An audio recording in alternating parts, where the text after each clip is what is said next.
Content warning. This week's episode of the Five-ish Fangirls contains mature content that might be harmful or traumatizing to some audiences. The following contains discussions on or examples of explicit language, child abuse, drug use, mental illness, and sexual assault. We understand if you wish to skip this episode, and we hope that you enjoy one of our many other episodes instead. Thank you.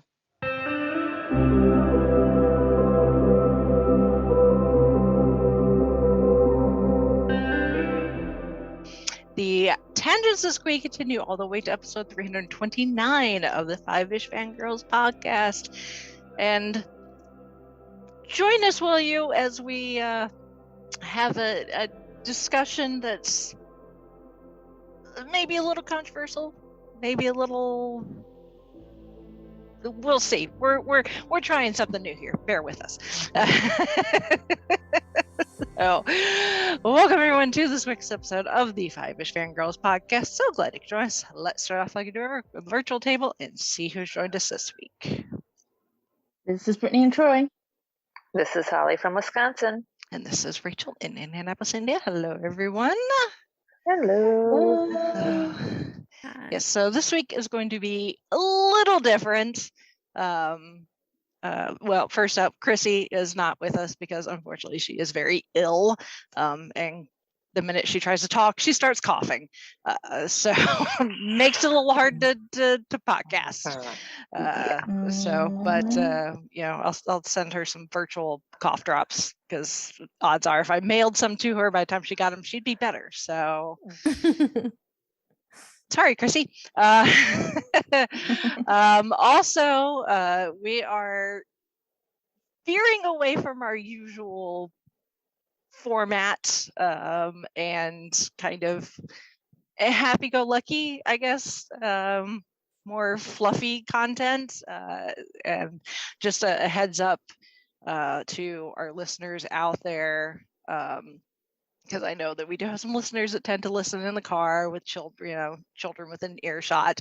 This is not one for the little ones' ears, because we are going to be diving into some pretty tough and rather adult, and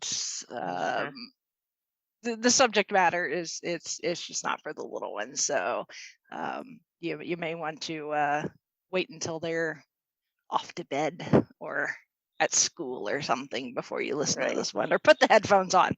But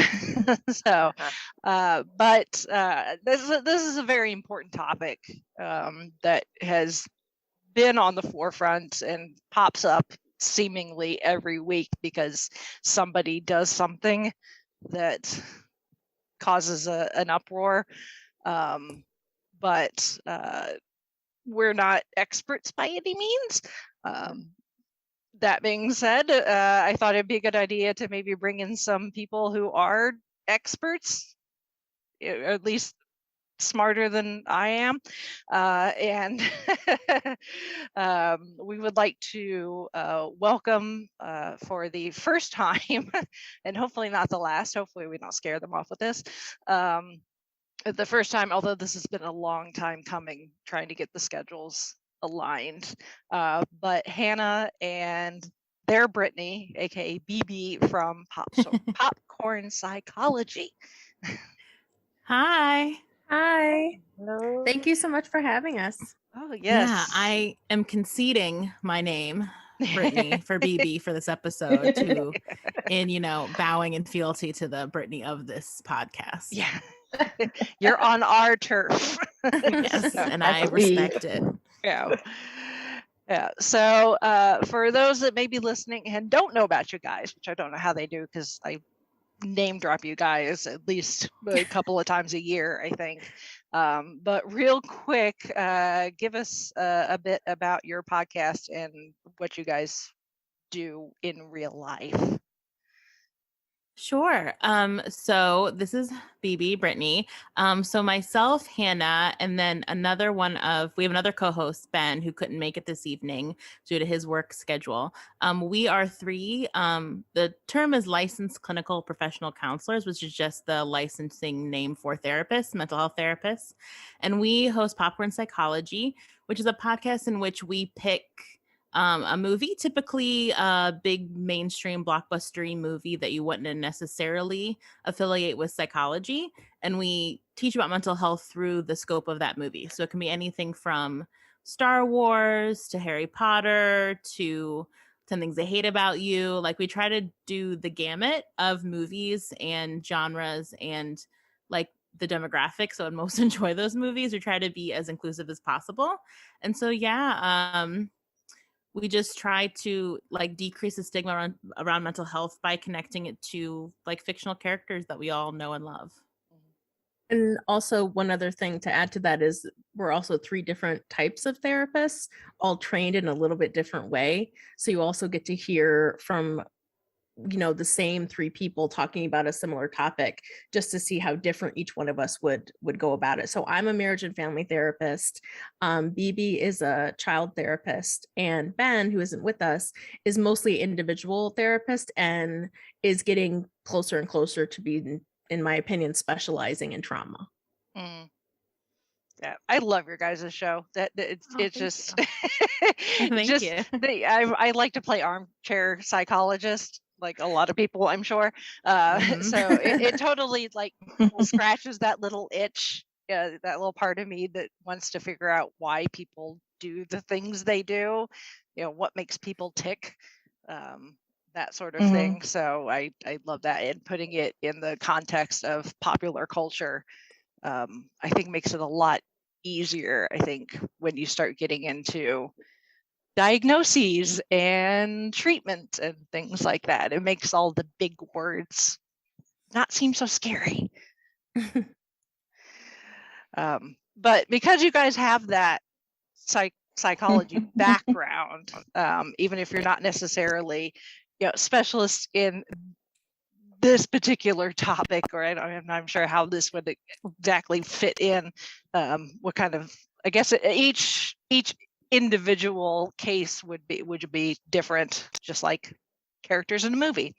But I really wanted to sit down and talk about, and I really hate to use this term because I think it's so overused, but it's the one people are going to recognize the most: cancel culture. And specifically the idea of, can you separate the art from the artist? When we've got celebrities so accessible these days with social media, and people can see Justin Bieber walking down the street and take a picture with their cell phone, and suddenly it's shared to a bazillion people all over the planet. Like, oh, what's he wearing? Did he not comb his hair this morning? And the next thing you know, Justin Bieber's trending because he's got bedhead.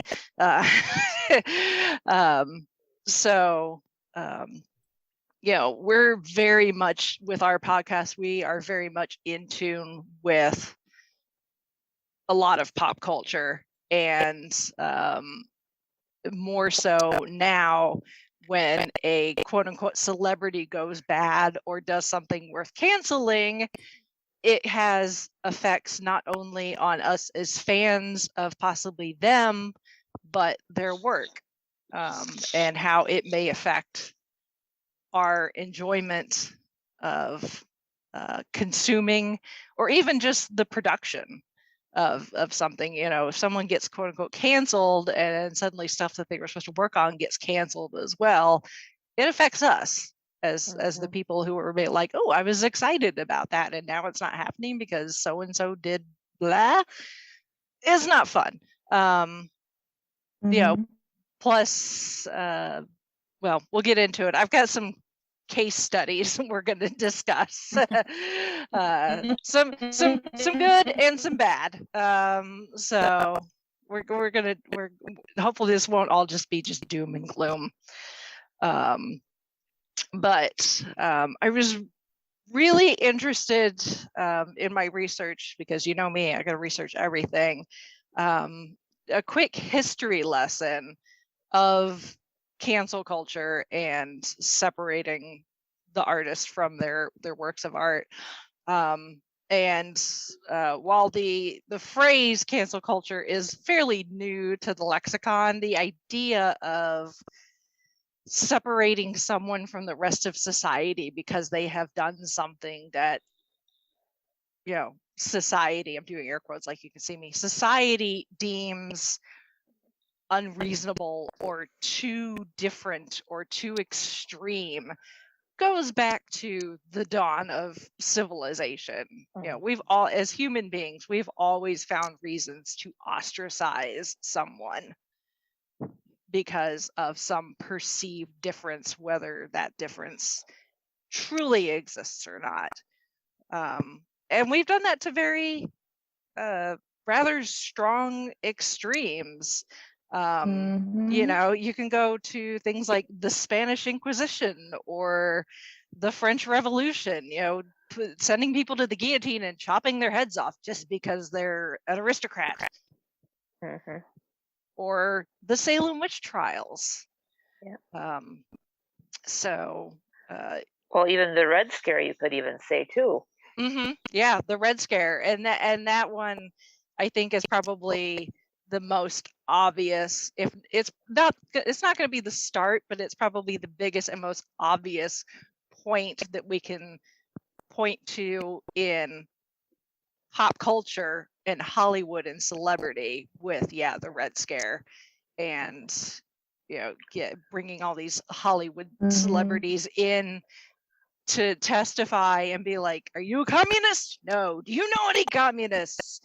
And you've got some well-known celebrities, directors, actors that either got blacklisted because they refused to name names or got ostracized because they did name names and threw their supposed friends under the bus. So yeah, we've been willing to point fingers and be like, that person is bad. They should go elsewhere. They should be punished so long, for a very long time. But as far as kind of art, both literature and actual art, paintings, that sort of thing, at least as far as modern day is concerned, goes back to kind of the early 1900s. In the early 20th century, there was this idea of new criticism, where these intellectuals had this idea that they must save literature from the scum of the earth, essentially. So they got the idea that any work of art, as far as they were concerned, it must be elevated and must be able to stand on its own, regardless of who created it.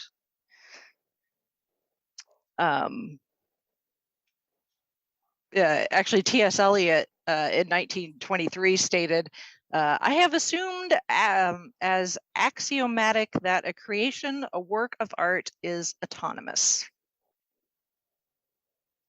Like, it just appeared. Doesn't matter where it came from.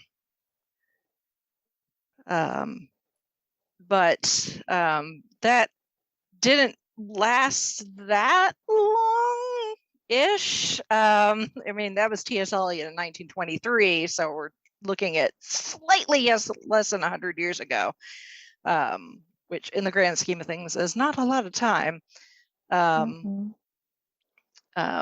But then there was this argument of, if a piece of art can't stand on its own and also speak to anyone from any place or any time, is it really great?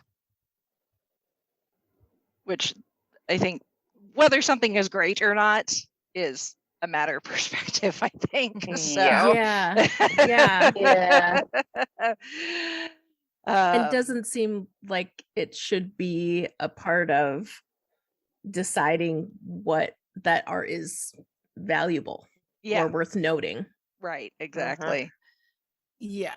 because I was gonna say, how many of these like hot takes are white men? Oof, that's what A I was lot. gonna say. Who are like, Most hey, a lot. hey, hey, hey, hey, lady, don't. Okay, my stuff's still good, even if I, said Yeah. that thing or did that thing. Don't be such a drag. It's Yeah. like, it does make me curious, and also, I don't know if you want us to jump in at this point, but I think also the idea of the all forgiveness that is genius, that's, I don't know if this is what you're alluding to or what they were alluding to with that thought of, if something is genius art, it forgives all sins in terms of its creation, its longevity, the way its impact on culture and society. I mean, I can't speak to that I'm sure people write dissertations on that idea itself. Oh yeah. In the minutia of that idea.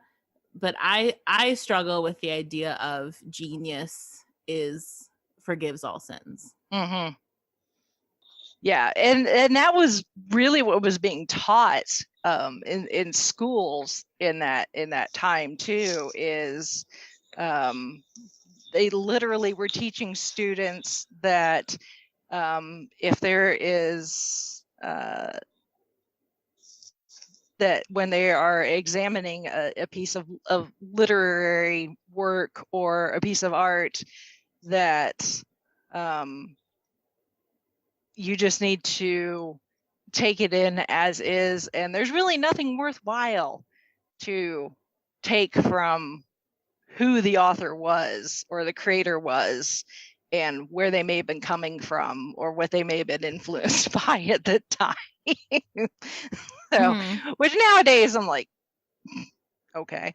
To me, that just seems very, very narrow minded to me, as far as taking in something. That changed, I guess for better or worse, in the last 30-ish years. There was a time there in like the 60s where things changed. If you look at art and the things that were being created turn of the century versus mid-century, obviously with the post World War II era, things drastically changed. The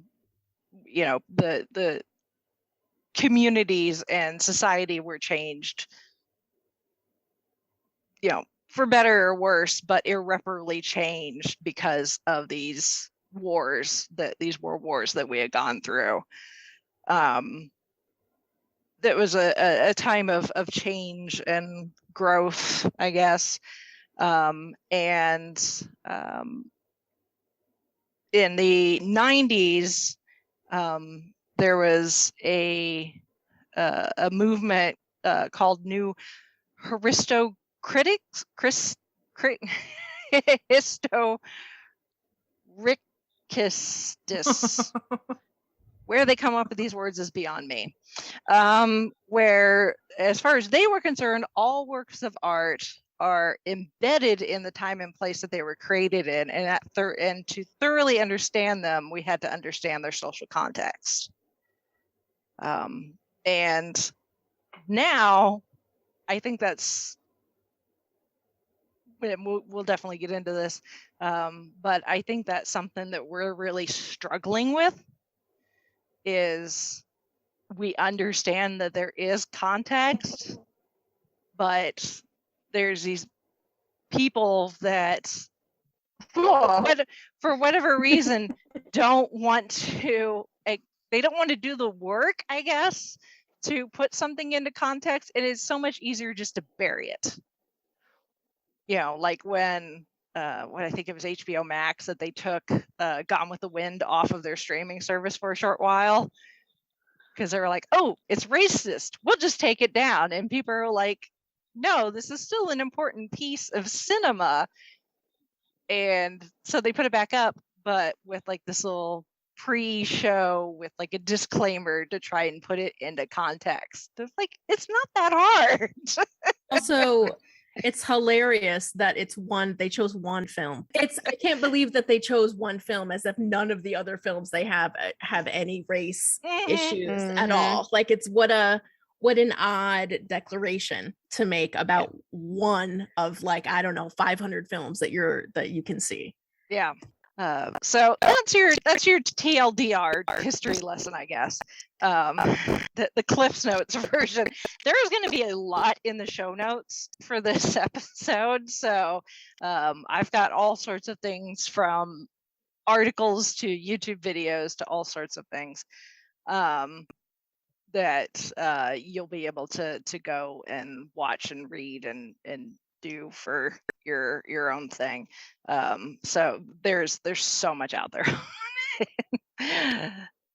With that, with our little history lesson now, looking at today, and where we are as far as popular culture is concerned. I think we'll touch on that before we get into these case studies.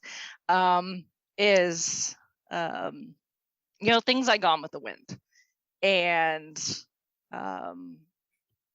things like Song of the South. We touched upon that a little when Disney announced that they were going to change the theming for Splash Mountain in the theme parks from Song of the South with Brer Rabbit and Brer Bear and all that, to Princess and the Frog, with Princess Tiana.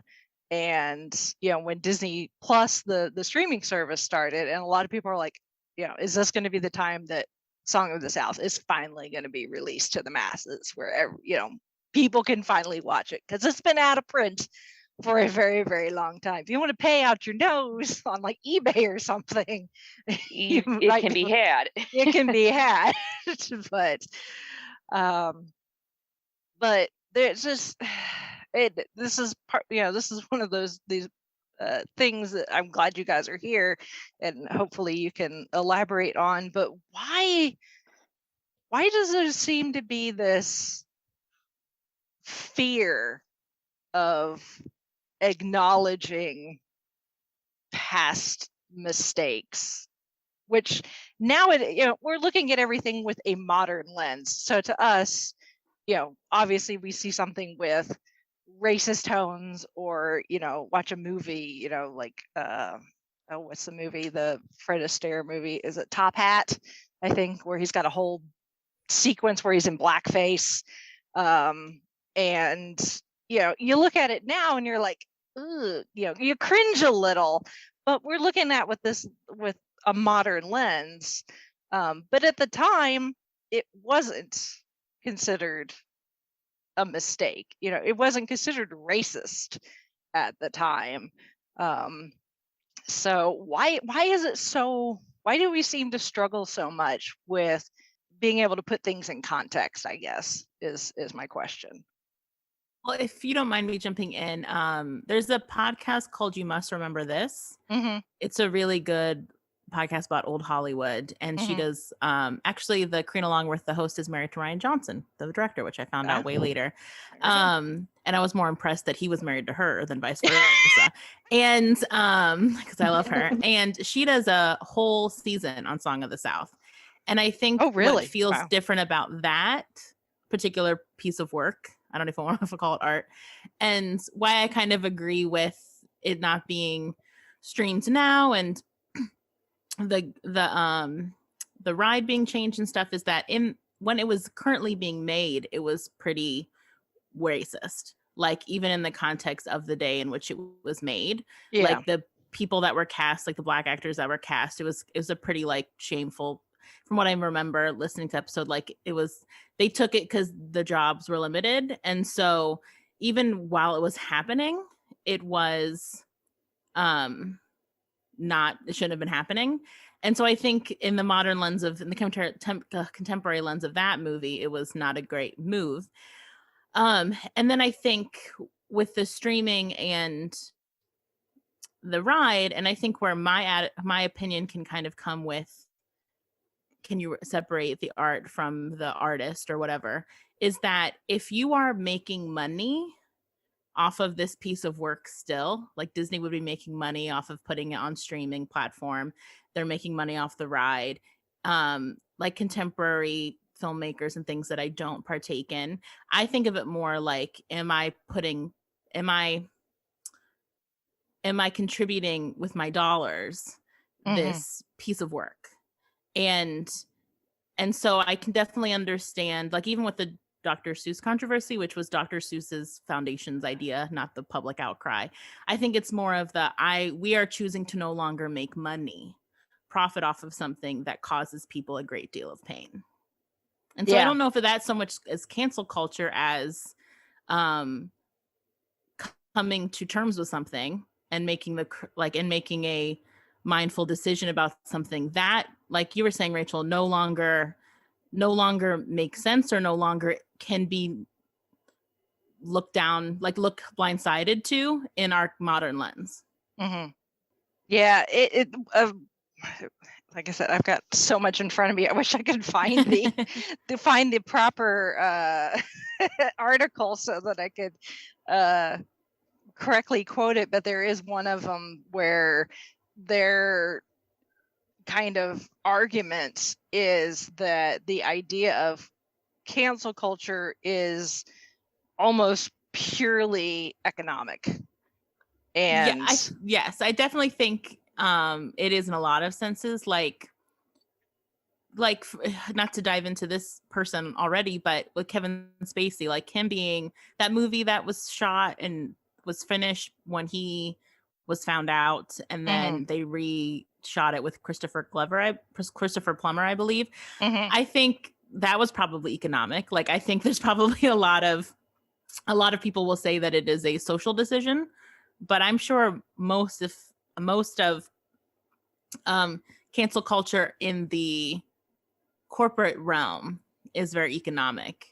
Well, yeah, because I think they don't want to lose people. They don't want to lose. No one's gonna see a movie with Kevin Spacey in it. Yeah, exactly. Like they don't want to lose their consumers, so they'll kind of, which I feel like highlights that HBO choice.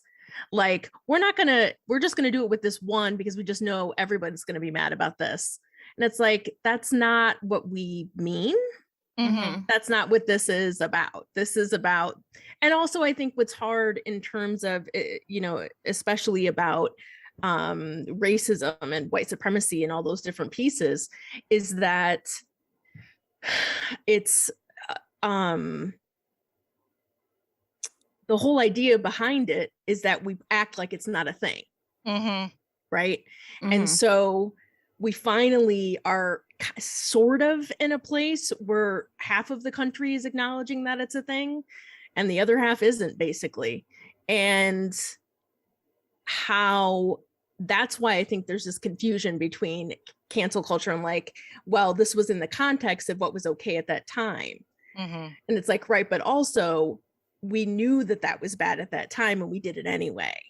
Or it was normalized at that time. Or it was so mean it wasn't bad. Yeah, exactly. And that the recognizing it is the piece that we have always failed on, is not recognizing it or not pointing it out or not saying, hey, we're going to stop making this, 30 years ago.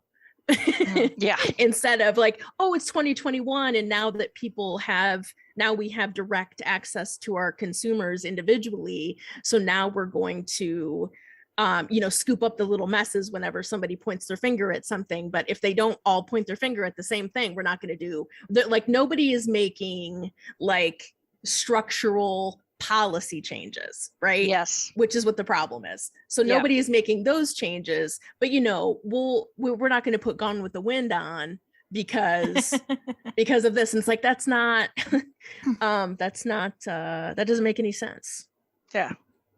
And it feels very what is the word, performative. Yeah. Like we've already had enough people pretending like they care.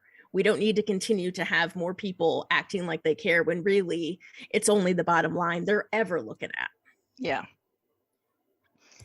And that's where I see from the things I see posted, in fan groups and that I'm part of, and being a fan myself, is I understand the economics. I don't necessarily like it, but I get it. Again, context. But then I also know that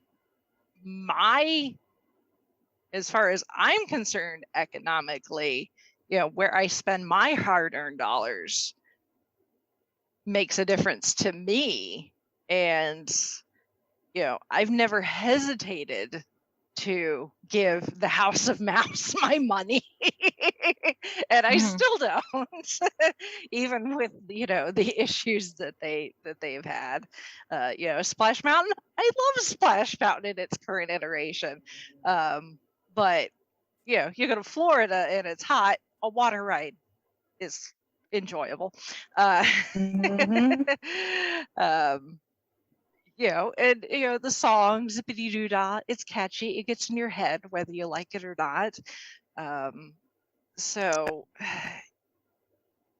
I as I become more in to use a very now term, as I become more woke, I am realizing that where I decide to spend my hard-earned money does say something about my choices, either to myself or maybe from the outside. I'd like to think that nobody really gives a crap about where I spend my money, but social media says otherwise. So it's this whole performative way of doing things up to this point, I think, has put us as consumers kind of in a tough spot, because we like to think that we have a voice, and if we all point at something enough that somebody will do something, but at the same time, as long as HBO is getting the big money, they don't give a crap about me. Yeah, I think it's so hard because there's so many tiers to this, right? Yes. There is the massive conglomerate tier, which is Disney and HBO and Amazon, and they're so wide and varied in their investments, in their properties, and their all that stuff, that there really is no piecing. I mean, you can definitely do your best, and there's it's so hard to differentiate. I don't like where the fault is, I guess, in that, because there is so much property there, unless they're continuing to roll out content that is, despicable in one way or another. And then there's the other tier, which is fandom, I think, or like a property that's created that is bigger than one person, right? Like, for instance, the Buffy and the Vampire Slayer, Joss Whedon stuff, Yeah. I think a good rollout from that was the idea of, and I think Buffy herself, Sarah Michelle Gellar, said this, is that Buffy doesn't just belong to Joss Whedon. Buffy belongs to everyone who was a part of Buffy, and all the writers and directors and actors who are on Buffy, and all the people that love Buffy. So that's one tier of it. And then another tier is like individuals that directly profit or directly are the fandom. You know what I mean? Like Woody Allen would be an example. Roman Polanski would be an example. Louis C.K. would be an example. And then I think another part of that is, which I'm throwing a lot at once, is intent as well. Like, it's one thing to make a piece of work or do something in your personal life that is a mistake or ignorance, or you did it 15 years ago when you didn't know better, even if you should have known better. And now you've grown and you changed. Unfortunately, the mistake you made was documented for mass consumption. That's very different than like the Louis C.K.'s and the Bill Cosby's and stuff, where their intent was malicious and harmful, and had nothing to do with their art. in some Yeah. ways. In other ways, not so much. I could go on and on about Woody Allen and how he's constantly telling on himself in the Yeah. work that he makes. But I think it's so complicated that you can't boil down cancel culture to one thing, because it's an umbrella, it's a spectrum. It's not just am I looking good to others, and like you were saying, Rachel, like where am I putting my money? It's also what am I telling my friend next to me who maybe was content warning, like sexually assaulted, that I'm still like loving Louis C.K. stand-up because he's so funny. You know what I mean? I think also part of it is how are we being responsible to each other on not just a mass performative level, like in social media, but also to the people around us, that whenever we engage in material, specifically when it's someone who is the fandom themselves and their behavior was intentionally malicious, how are we informing the other people in our lives who have been hurt or know someone who's been hurt or love someone who's been hurt, when we minimize that because we love the quote unquote art so much? And because like, what is that art if it's harming people around you that you love? Who, like, that's why I was like, I have a hard time separating, because it's like, what is a movie to me? What does the movie matter to me, even if I love that movie at some point, if it's harming someone else? Yeah, you're absolutely right. I know this. I mean, this is a big topic, and we're not going to be able to whittle this down to like one thing, and probably not. This is really just a discussion, because I think that's something that's missing from this overall umbrella, is a lot of what I see, when something blows up and becomes, whoever's gaffe starts trending, is a lot of people pointing fingers and yelling and not talking. And I think that's the biggest thing I wanted to hopefully have our listeners take from this is something that can be talked about.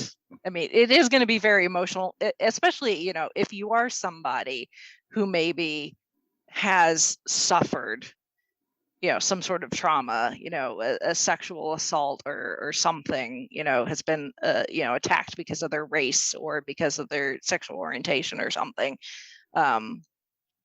And, there's going to be that visceral emotional reaction that comes from that trauma.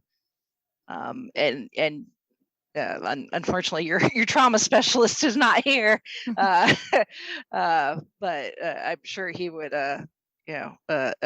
probably agree with that. Yeah, when somebody suffered a trauma, there is going to be a part of them that's they're going to have a reaction that stems from that. Well, and also, so all of us work with trauma, because it's almost you can't be in mental health and not work with trauma. But that's true. and I know you're not saying that. Yeah, like that's not what I'm. Yeah, it's just, but, I know Ben has been doing a lot of work with very specific trauma related things. So absolutely, and I think, and while I think some of what you're saying makes sense, also at the same time, in terms of statistics, I mean, it's 1 in 4 women and 1 in 7 men, and those numbers are it's probably more likely that it's 3 out of 4 women and 1 out of 4 men.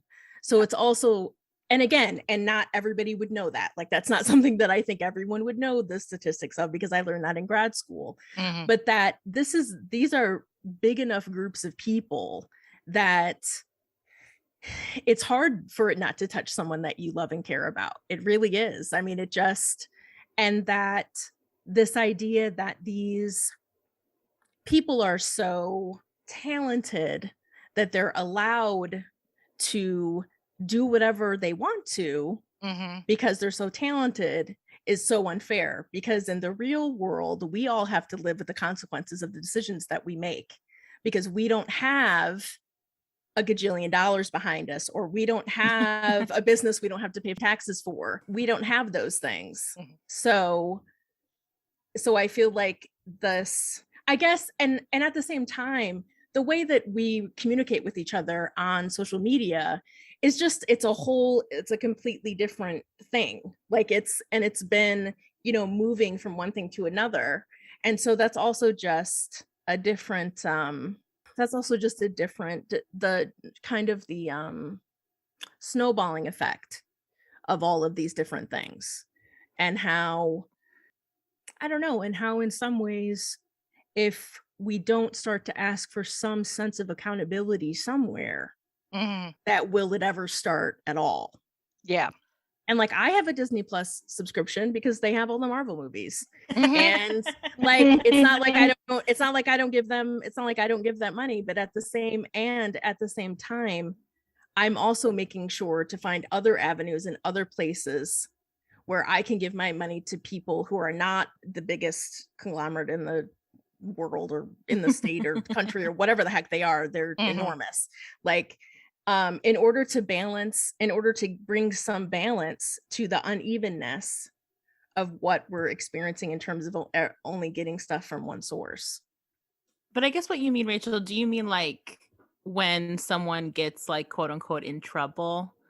Like I know there was even like a recent thing with John Barrowman, and when someone like gets in trouble and then all of social media kind of like dogpiles on them. Yeah, that's one of the most recent ones that I've seen where, you know, people, I've seen the, you know, conversations and people are just like, blah, you know, blah, blah, blah, blah, blah. And yeah, occasionally you will see some person that'll be like, okay, here's some context or here's some more information, and that you just get buried just because you've got so many people that are just, you know, as far as you can tell when you're looking at tweets, you know, well, nothing's in caps locked, you know, on all caps. So you're like, oh, this person's really upset, which is understandable. And actually, the John Barrowman, Noel Clark, I think, situation is maybe a good place to start, because it is kind of on the, I'd hate to say, I don't know, I don't want to say smaller side, but not as, we're not getting into criminal territory, I guess, yet at the moment, Yes, compared to some of these others. That's a good way to put it. Yeah, because the other examples I have are, at least as far as the bad end of the spectrum, we're getting into criminal things. But yeah, the John Barrowman, Noel Clark situation, where Noel Clark, for those who don't know, played Mickey on when Doctor Who came back. You know, he played Rose's good for nothing boyfriend. Who the Doctor paraphrased and called Mickey the Idiot. Yes, Mickey the Idiot. Was some accusations of him making you know, inappropriate advances and gestures and grabbing people, not while he was on Doctor Who, as far as what has been put out there. It was, I think, after his time on Doctor Who, because he was kind of not well known, but Doctor Who kind of shot him to, you know, more notoriety. You know, he was in the one of the J.J. Abrams Star Trek films, I think. So that came out, and of course the Doctor Who fandom, and I think somewhat the CW Arrow fandom too, because of some comments that Stephen Amell has made at conventions, is they're like, well, if you want to talk about troublesome people who have worked on Doctor Who, look at John Barrowman. And because John has, although this is not a secret, but John is very, very enthusiastic with everybody. I've met John Barrowman, and I'm happy to say that my experience with him was extremely pleasant. He was well behaved, I guess.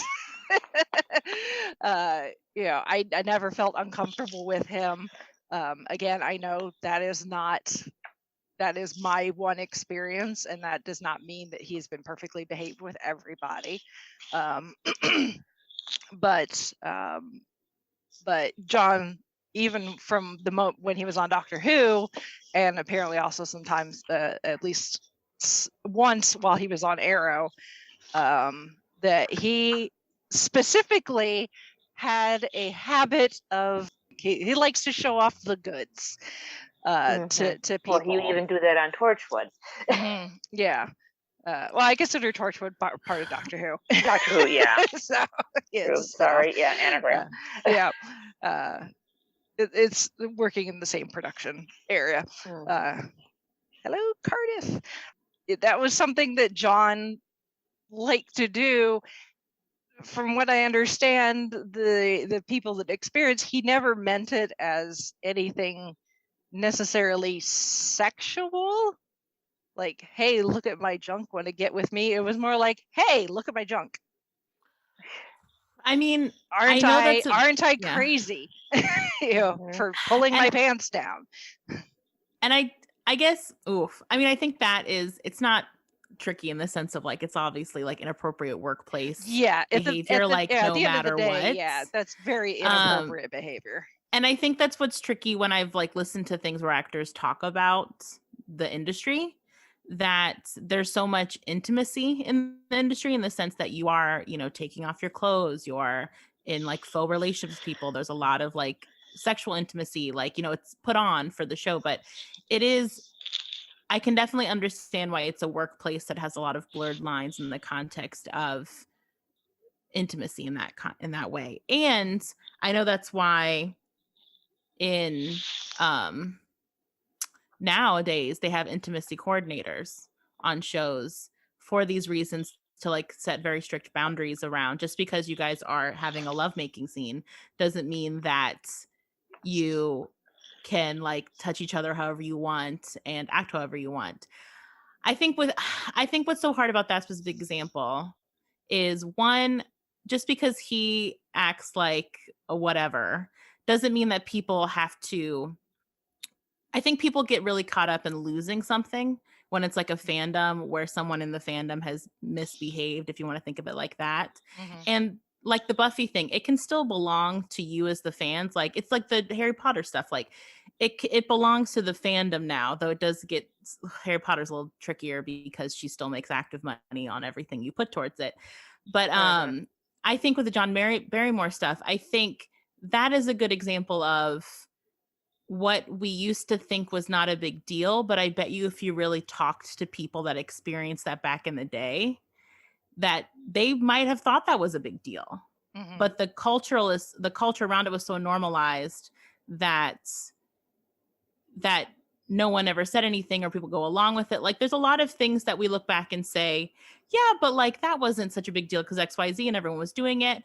And then you like talk to people, and I don't know, it's one of those things where it's so hard to really, you're never going to get to the bottom of it because there's so much normalization around that behavior. Like, obviously not now, but back then there could have been, and that doesn't mean that people still weren't impacted by it the way they would have be today if it happened to them.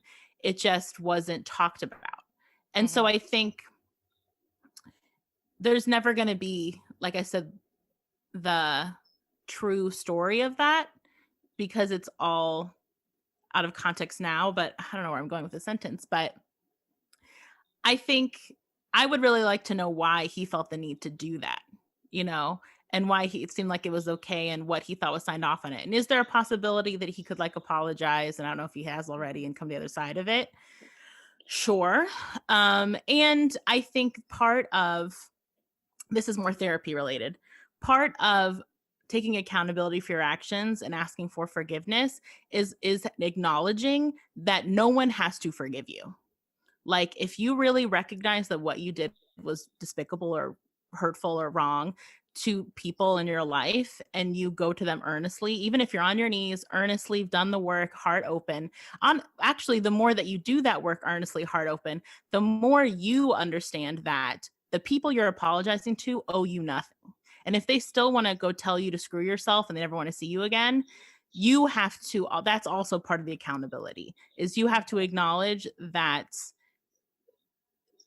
you have to reckon with the rest of your life with the mistakes that you've made. I mean, that's a big part of like substance use recovery is I come to people on my hands and knees and and ask for their forgiveness. And I have to be humble in the fact that they might never forgive me. And that's on me. You don't forgive. I mean, you don't ask for forgiveness so that you can move on and get back to being like everybody's favorite. That was a very long answer. No, that's yeah. And just one other piece of this is that he may not have meant it as anything sexual. That doesn't mean that people didn't take it that way. True. Yes, and that certainly doesn't mean that he didn't traumatize people.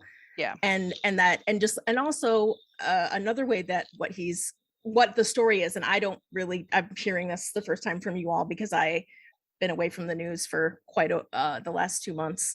But even the idea that then he attached, I'm crazy, that's why I'm doing this. Like, even that is an insult in terms of people who struggle with mental health.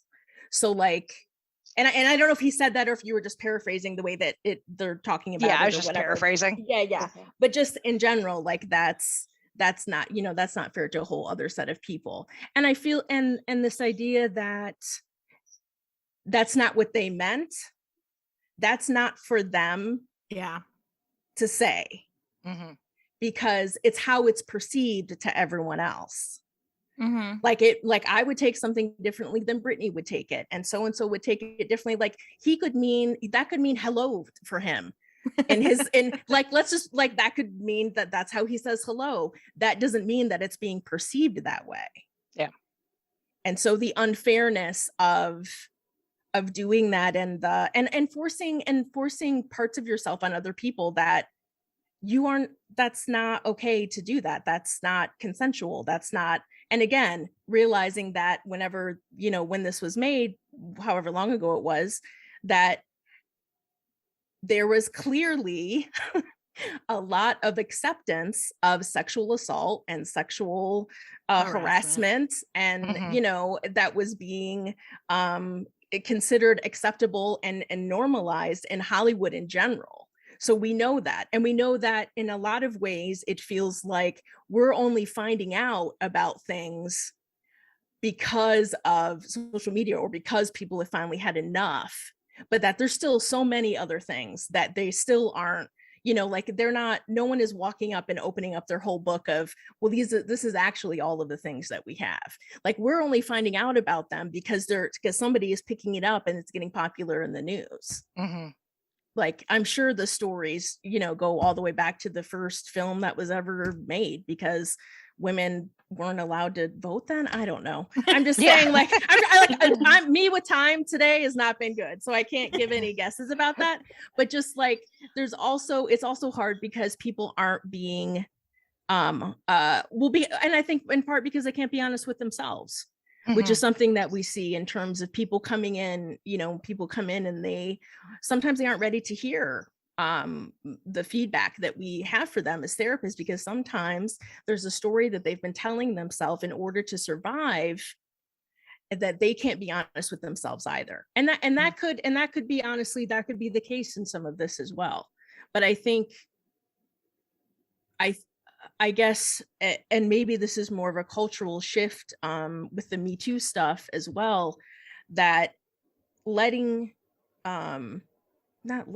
just making sure that we aren't excluding everyone else for this one person who decided to do something that nobody else was doing.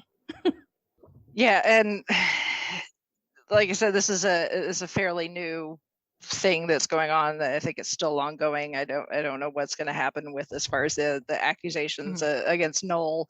I believe that he has made some sort of apology. I haven't read it, so I don't know exactly what it says. And I know John Barrowman, at the time when he was on Doctor Who and Torchwood, he did get reprimanded, and at that time was, he's like, oh, sorry, and didn't do it again. But then apparently on his time on Arrow, he didn't necessarily do the same thing, but he did something that has stuck with Stephen Amell even after all this time. I don't know enough about that to go into it, but I don't. With time, John has changed his way that he interacts with the fans.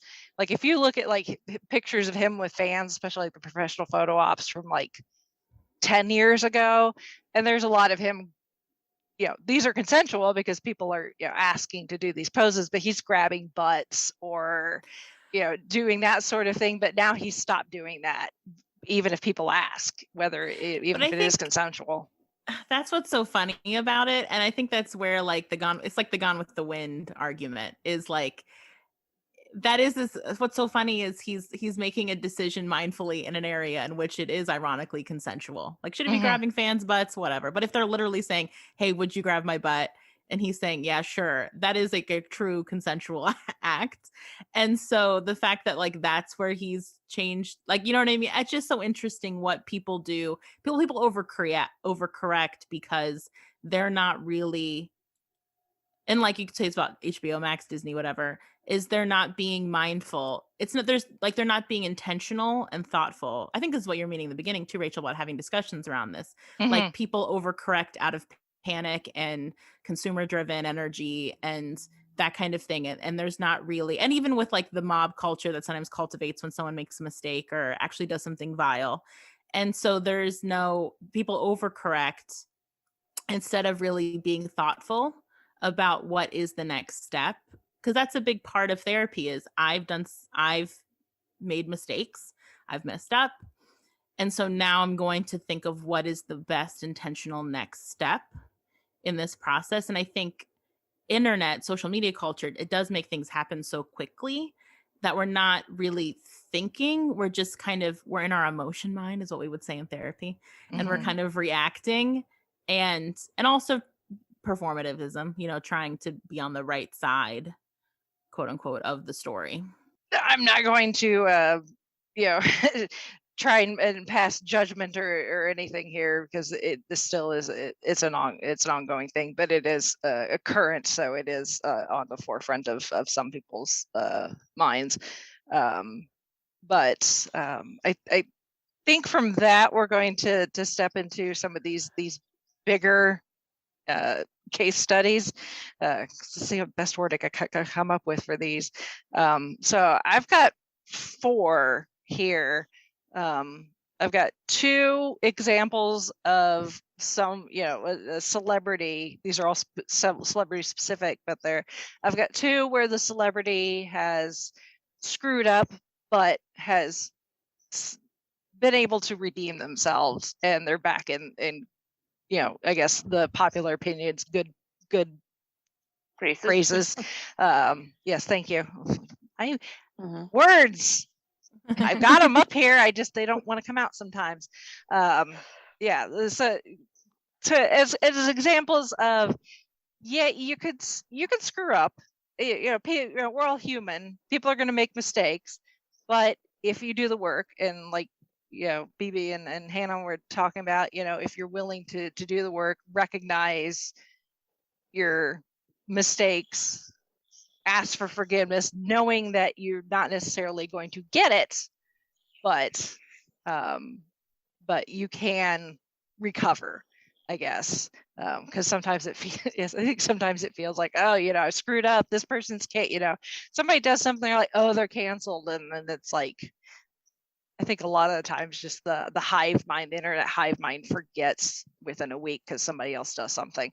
But every now and then you will get somebody that does seemingly get canceled, but it manages to emerge from the ashes like a phoenix.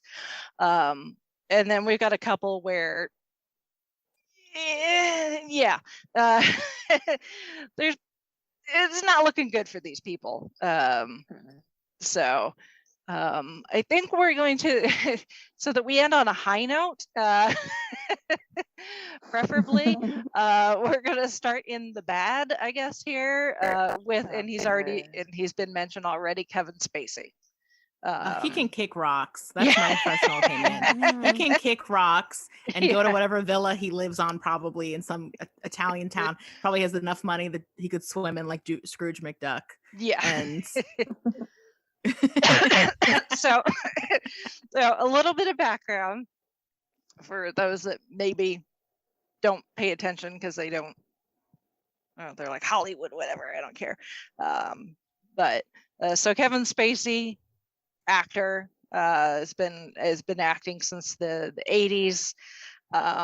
Won a Tony Award in 1991, and then won an Oscar for Best Supporting Actor for his role as Verbal Kint in Bryan Singer's film Usual Suspects.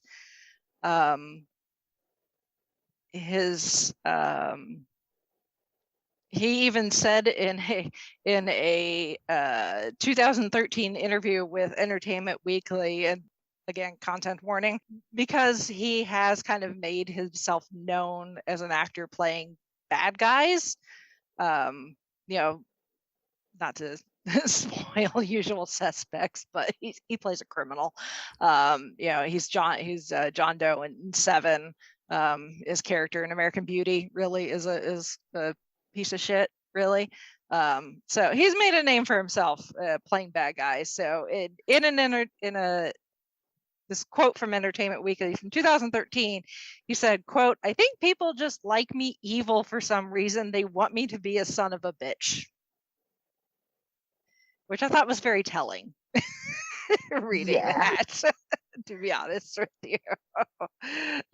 So that was in 2013. 2017, October 2017, an actor by the name of Anthony Rapp released a statement alleging that Spacey, while at a party back in 1986 when Rapp was 14 and Spacey was 26, while Spacey appeared to be intoxicated, he made sexual advances towards Rapp, who at the time was a minor. And Rapp had actually shared this story back in 2001 in an interview he did with The Advocate, but at the time they redacted Spacey's name from the publication to avoid legal disputes. Ew. And outing Spacey. Ugh. The same day Outing that him is what? the same day that Rapp's allegations were made public, he released a statement. Whether he had a heads up or he was just really fast at putting up a response, but Spacey released an apology. As far as a lot of the LGBTQ community was concerned, was nothing even close to an apology, and really hated the fact that he used his quote unquote apology as his coming out. I heard about that. Like, I think I just read something about Zachary Quinto, where I think part of his motivation to come out publicly as a gay man was in reaction to Kevin Spacey using this as an opportunity to almost like align his behavior with being a gay man. Yeah. Instead of being a predator, which is what he is. Yeah. Mm-hmm. Yeah. And that's what a lot of the prominent members, people like George Takei and other well-known celebrities who are openly out, had felt that Spacey's apology and coming out was really just an opportunity to divert attention away from the fact that this guy was like, yeah, Spacey tried to like molest me when I was 14, and he immediately, or pretty much immediately, was fired from House of Cards, the show he had been doing on Netflix, which, according to the people in charge, they were planning on ending it after the next season anyway. So they just changed it so that they killed off his character, Frank Underwood, in the last season, and were able to finish it, without him. And yeah, he got removed from all the money in the world. The film that he had, was finished, but then they ended up reshooting all of his scenes that he was in with Christopher Plummer, who ended up getting an Oscar nomination for that role for doing that. So poetic justice. Yes, I think so. Mm-hmm. So since then, Spacey's been kind of on the down low, has not really made anything, although apparently he is getting work now. Once a year, he comes out with a weird Christmas video where Yes. he sometimes identifies himself as Frank Underwood. He's like a little troll demon devil that just comes out of the woodwork as soon as everyone forgets that he exists, like a creepy uncle tapping on your shoulder and is like, don't forget I'm still right here and I have a lot of money. It's like so bizarre. Yeah. One of the first he posted was on Christmas Eve in 2018. In ruin everyone's character as Frank Underwood. He said, I can promise, I'm quoting this, I can promise you this, if I didn't pay the price for the things we both know I did do, I'm certainly not going to pay the price for the things I didn't do. What does that even mean? Don't know. He's like the Babadook or something. Not to be light about someone who's done horrible, horrendous things, but Yeah. Mm-hmm. Yeah, it's almost like, well, if I'm not getting in trouble for the things I did, then the things that, as far as I'm concerned, I didn't do, I'm not going to get in trouble for either, I think is what he's trying to say. I think it's like these little quirky, weird things that he's doing post allegations. Yeah. I feel like that's the thing that really makes me feel like he does not deserve what we would call redemption culture. Which is something I've heard about, and I do feel invested in the idea of redemption culture because he clearly is one acting as if this is eccentricity or that he's quirky or that this isn't a big deal, and also clearly wants just attention and can't stand that he doesn't have it. Like he's reveling of like creeping people out, or at least he's not learning quote unquote his lesson. Like he's someone who I feel like, and obviously that he's still trying to get work, and I think he did something in Italy about like basically cancel culture, I think in a farcical way. Like he is behaving as someone who has no care No about remorse. what's happened. He has no remorse. It's a good word for it, Hannah. And therefore I think that is, even if he hadn't done something as abhorrent as he has, that his reaction to it, I think, is enough to quote unquote cancel him. Yeah. Yeah. Because he's showing that he not only does he not understand the harm that he caused, he's also not willing to understand it. Yeah. Like I feel like white men do, I'm just gonna say it, they just think we're gonna forget about it and let him come back and and that's just not going to happen. Yeah. Or rub our face in it. Aren't I cute? Let's forget this and move along. Yeah, exactly. He can't kill his ego, which is what when we were talking before about forgiveness and humility with forgiveness, or asking for forgiveness, is like you have to experience like an ego death. You have to fully acknowledge that you are never going to be the person you were before, even if you get redeemed and you are apologetic and reformed and all those terms. You're never going to be the Kevin Spacey who did cute interviews of Johnny Carson on late night shows. Like that version of you is dead. And that public perception of you is dead. And I think what feels so kind of pathetic and unforgivable about him, and I would say Louis C.K. as well, not to jump into another possible case study, is that they can't acknowledge that either. For what it's worth, this is still ongoing. Because September of last year, Rap did sue Spacey for sexual assault, sexual battery, and intentional infliction of emotional distress. But that case is still ongoing. So whether Spacey will get his day in court and have to face things head on is to be determined at this point, because if there's one thing I've learned from a lot of this research is the justice system is really, really slow. Yes. Yes. And certainly does not help with a lot of these more severe cases where,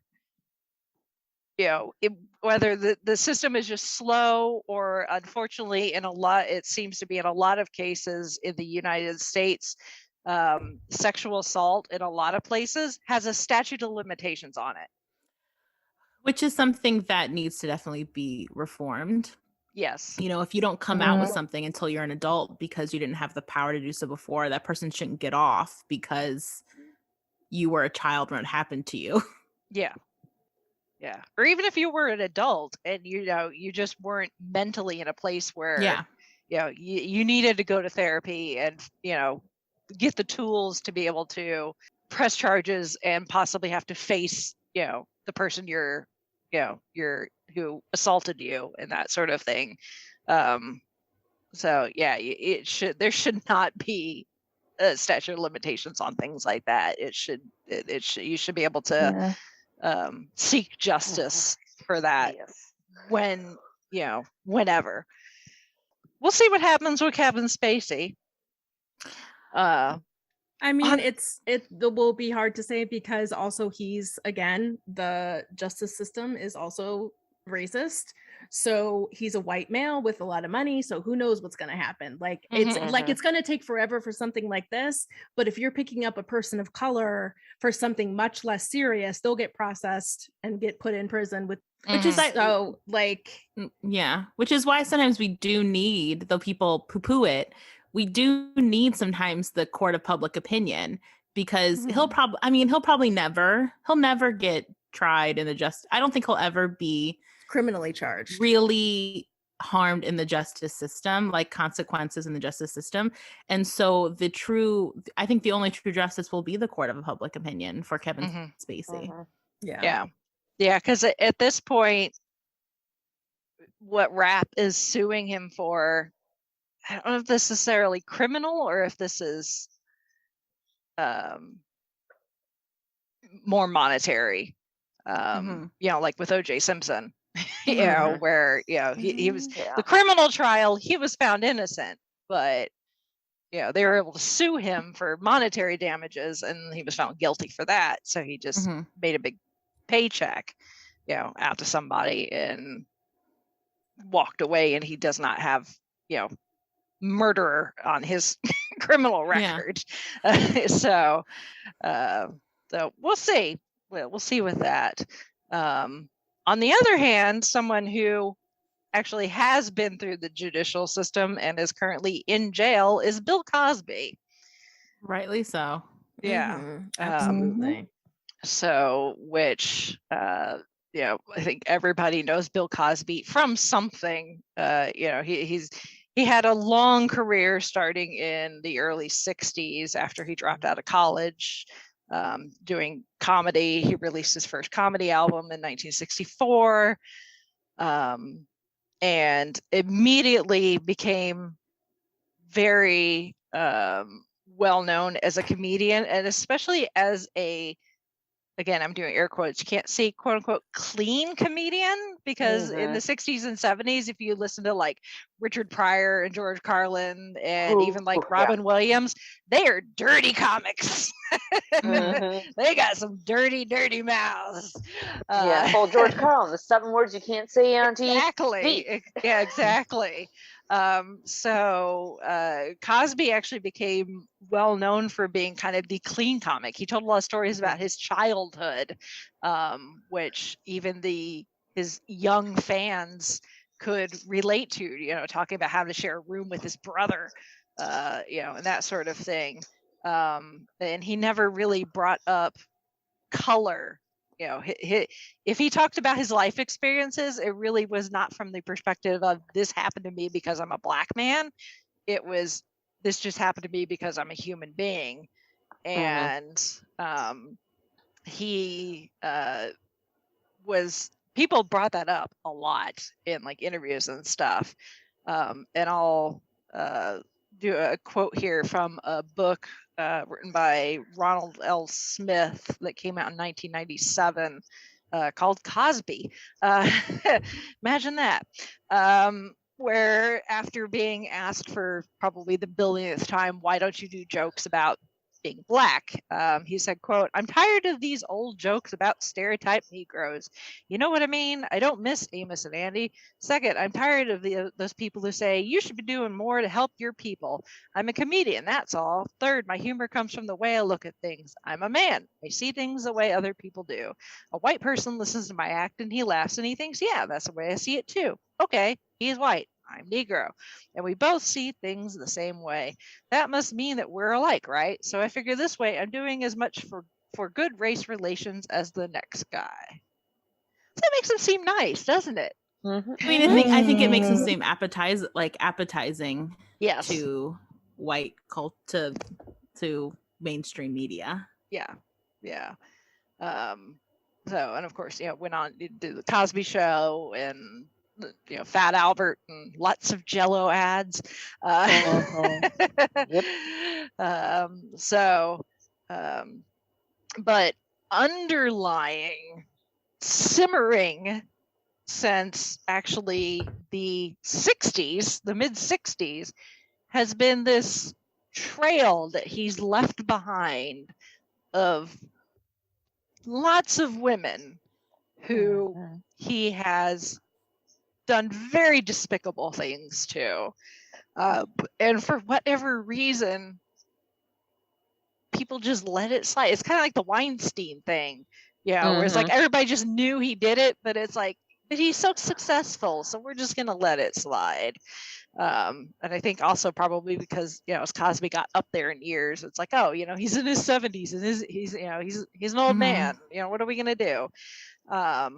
But everything kind of boiled over and came to a head in October 2014, when an offhanded comment in a stand-up set by the comic Hannibal Buress went viral. And it caused people to look into what exactly he was referencing, and people started digging up all of these allegations that had been made against Cosby. And as of a article on Slate, which was last updated in April 2018, about the time that he had his second trial, the list of accusers with incidents from 1965 to 2008 was 58 Wow. women. Yeah. 58. And that's just the people that are willing to speak up. Yeah. And those are also the people who survived. Yes. Yeah. Because that's something like what he did to people would be something that could lead to all different kinds of internalized mental health struggles, in terms of living their life in the way that in the best way for them. I think Bill Cosby raises I think people had such a hard time. I think he's definitely the very end of the spectrum in terms of, I don't think anyone can really argue with the despicableness of what he did and that he deserves to be where he is. Yeah. I think what people reckon with in terms of the cancel culture of it all is what to do with his legacy and his importance within comedy, the Black community. And I think, and that's why people struggled, I think, to accept all this when it came out initially, and maybe why people struggled to accept it when they heard little whisperings. I think a big part of why he got away with it for so long is because it's so heartbreaking when someone that you admire and revere, and that is also a prominent figure within your community, is possibly doing something truly evil and disgusting. And so I think we do a lot of mental gymnastics culturally, like and because we have a really strong cognitive dissonance, especially with someone like him who probably very purposely, probably similar to Kevin Spacey, crafted an image that protected him from his private life and lets him get away with it. And I think something we don't talk about enough with cancel culture, which I think is important perhaps, is that you're allowed to grieve and have true sadness for the things that you love that have now been ruined by this person. And I think something where, when I get really upset about cancel culture, or when something gets canceled culturally, is that I don't get mad that culture has taken this from me because it's not PC. I get angry with the person, usually a man, who has ruined this thing I love. You know, I usually the first thing I think, and I usually scream into Hannah's face in some context, is like, I can't like anything because men ruin everything. Like, I get really upset, but I'm not blaming culture for that. I'm blaming the person who chose to devastate and ruin something beloved. And so I think we don't give enough space for the heartbreak, I think, that comes from losing a part of our identity that culture can be for us. You know, culture is everything in a lot of ways. And so I think with Bill Cosby, what was really heartbreaking about him for a lot of people and why they struggle to accept it, and I think do want to redeem him, perhaps people do, is because they want what he represented. And you either have to just grieve that and say goodbye to it, or realize that he isn't the end all and be all of the culture that you loved. You can still find something beloved to you that doesn't have to do with him.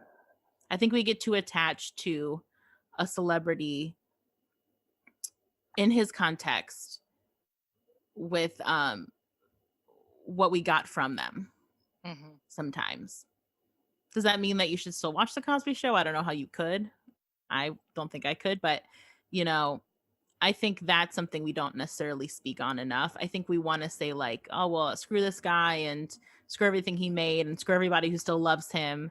I do think we could probably make more room for the heartbreak of because the people that loved what he represented, like they're victims too. I mean, to a much, much lesser extent, but they are victims too of the choices that he made. And so I do wish cancel culture would veer less away from culture ruining the good time to really saying like, no, this guy ruined the good time. Joss Whedon ruined the good time. Armie Hammer ruined the good time. Culture didn't ruin the good time. These guys did. Yeah.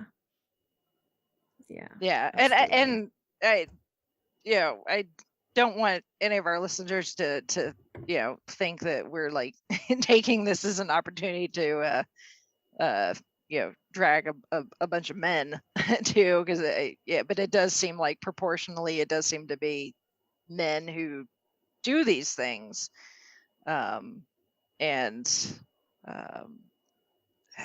you know, as all of us here as you know, female identifying people, I think maybe there's again, we're going to react and have feelings about these things.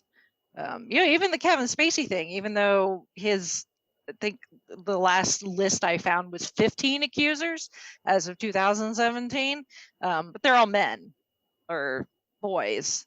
But you know, it doesn't matter, men, women. A lot of what we're talking about still applies, regardless. So, just as a quick aside there. But yeah, and going back to Bill Cosby, yeah, so the list of accusers goes up to 2008. So, you know, if anyone was like, oh, he's an old man, apparently being an old man didn't matter. Getting up there in age. And we'll get into the more current criminal proceedings, but he actually was called in to do a deposition in 2005. And actually in that deposition, he actually did admit to getting prescriptions for Quaaludes to give to women that he wanted to have sex with. It showed a distinct pattern of behavior. Like, truly. Like, I mean, the Golden State Killer is also an old man now. Are we going to be like, oh, yeah, but you're old? Yeah, well, you weren't old when things were happening, bro. Exactly. And you made those choices, and you know you made those choices. And this isn't like well, I only did it one time. It doesn't matter if you only did it one time. This is not okay. This is not acceptable. And it's a part of, I think, a bigger part of what we experience as what I experience as a woman, of the patriarchy in general, that seeing women as things that they can do whatever they want with, is also a part of the, that the part of the problem in terms of how things like this get covered up for, 30 years or whatever. Like it's based on that, we put that one belief. Well, what can you believe the woman? Absolutely. Every single one of us, you can believe every single one of us. And the fact that that created, and in some ways, definitely created an impact in terms of things like this being reported or being handled appropriately by the Justice Department, let alone the police departments. Yeah. So eventually the Justice Department did get involved, and he went to trial in the summer of 2017. Commonwealth of Pennsylvania versus William H. Cosby Jr. He was charged with 3 counts of aggravated indecent assault, and unfortunately, the jury was not able to reach any sort of agreement as far as guilty or not, so they had to declare a mistrial. So a second trial was done in April of 2018. Cosby's team at that point requested a new attorney for him, and that request was granted. So he ended up getting Thomas Meserow, who happened to be the lead attorney in the 2005 acquittal at Michael Jackson's child molestation trial. Coincidence? I think not. So it didn't matter though, because on April 26, 2018, Cosby was found guilty of all 3 felony counts of aggravated indecent assault. In September, he was sentenced to 3 to 10 years in prison. So in 2021, this year, would have been 3 years. So he could have potentially been up for parole. He petitioned for parole and was denied. According to the parole board, parole would not even be considered until he takes and completes a sexually violent treatment program and develops a parole release plan. But according to Cosby, he says he will never take the class as it makes him look guilty. Well, good. Then I'll keep him behind bars until he's dead. Yeah, or at least for 7 more years. It's like, you've already been found guilty. Yeah. People, it's that ego death. People, Yeah.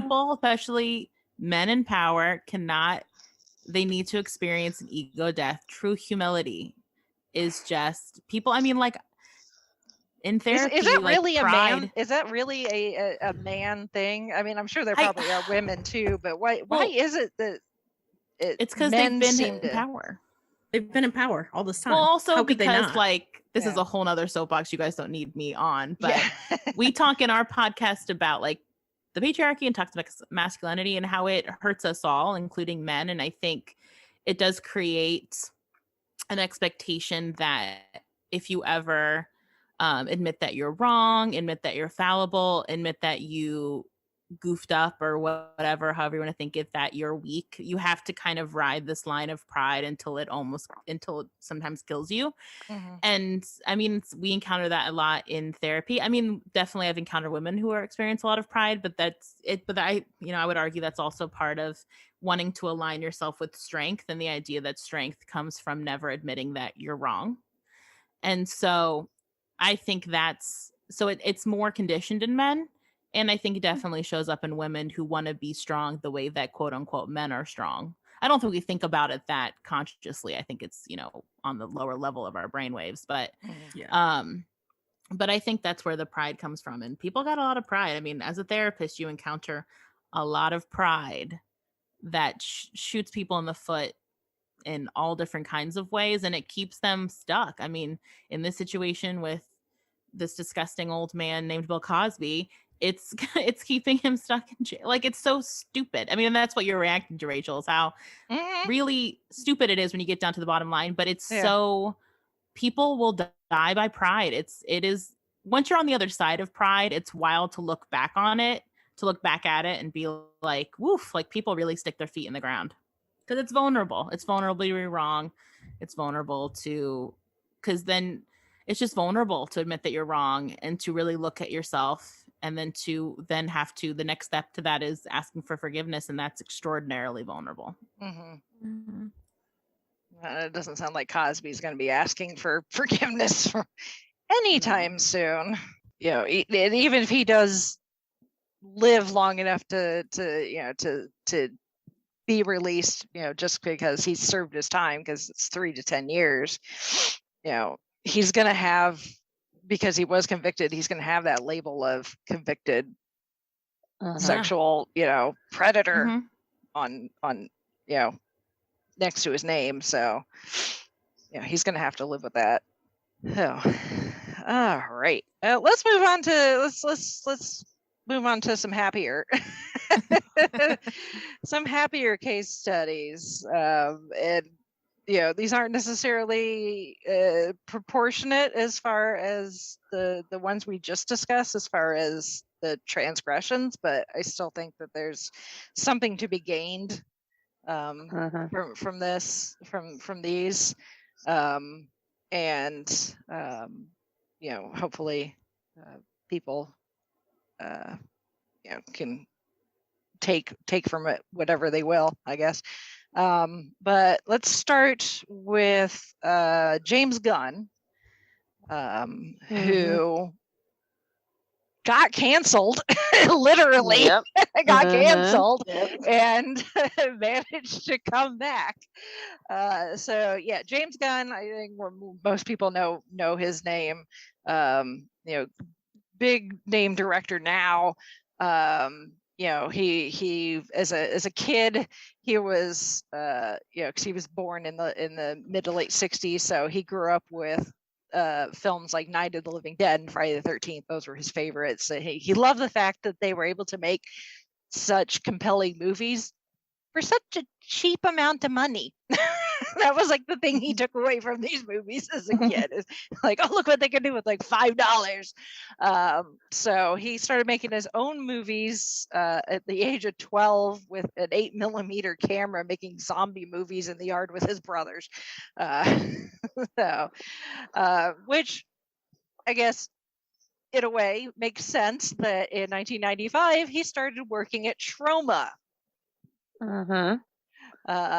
which I think most people at least have heard the name Trauma. They've probably heard of the Toxic Avenger. Yep. They are a low budget, just B movie factory of just making B and probably C level movies. Yeah.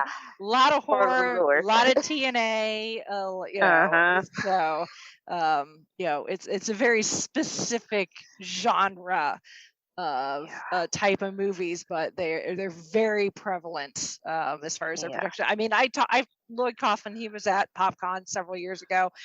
I've got an interview with Lloyd. You can go back and listen to that. It's like 10 minutes long, and I had to censor him so many times. So, but he's a nice guy.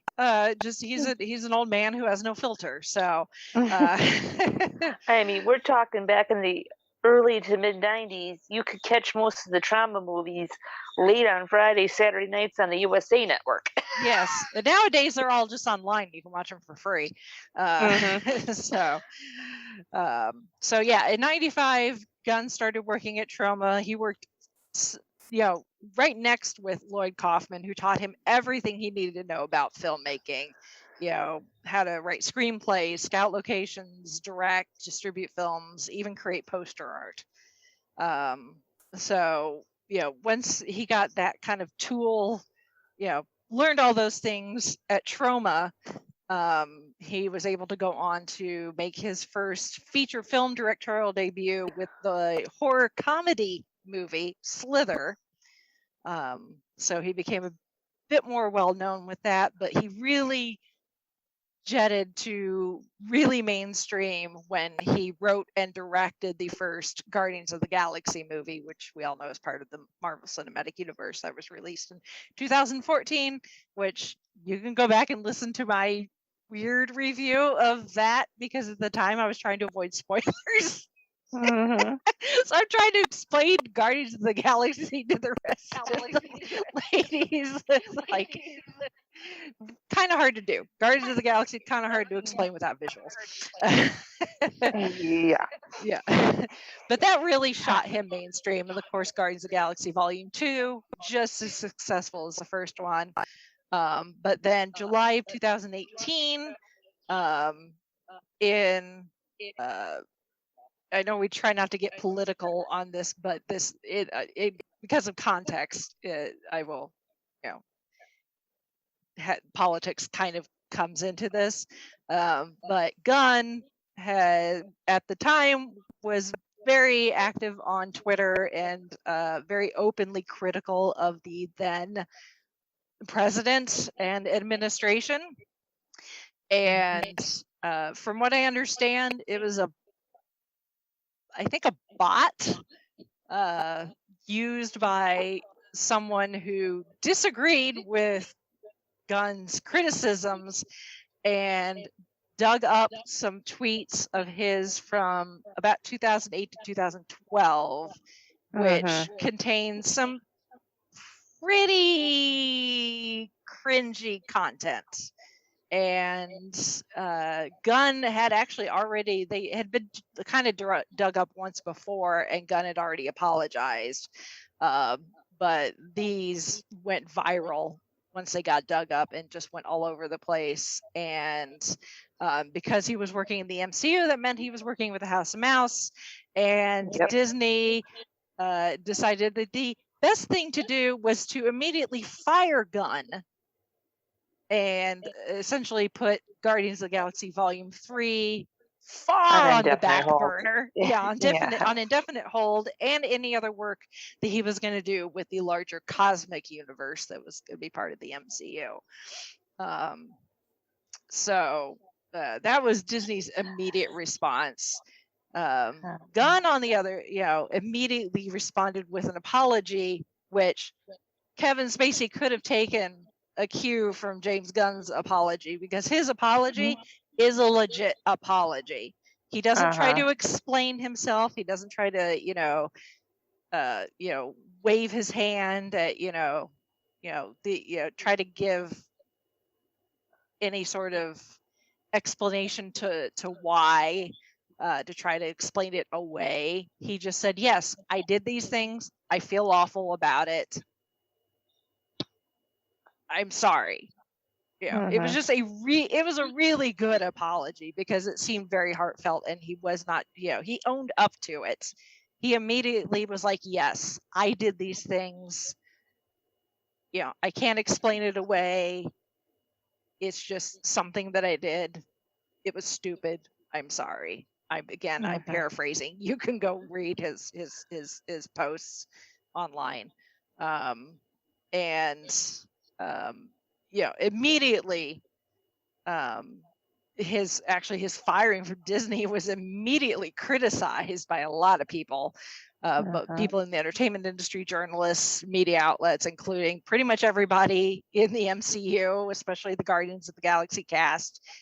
Chris Pratt, Zoe Saldana, all of them were just Bautista was ready to walk. Bautista was ready to quit. He's like, I'm not doing this without him. So, there was a petition out there that got like 400,000 signatures. And Disney, smartly, after several discussions apparently with Gunn, with some of the higher ups at Disney, in March of 2019, so less than a year later, Gunn's reinstated, which by that point he'd already been hired by WB and DC to do the new Suicide Squad. So they're like, okay, well, you're back. You can do Guardians 3. We'll rearrange the schedule. So he'll essentially get to pick up where he left off, which is great. But this is one of those instances where I was like, I immediately was on Gunn's side. He is something that had already been brought up once before. He had acknowledged it. He had apologized for it. Has proven to himself that he has grown as a person and is not the same 20-something who, learned the ropes of being a professional filmmaker from, no offense to Lloyd Kaufman, but Trauma's probably not the, I don't want to say healthiest, but most PC place to learn how to be professional. True. Yeah. So, because that's kind of Trauma's thing. They're crappy movies. They're B and C grade movies, but they do push the envelope as far as taste is concerned.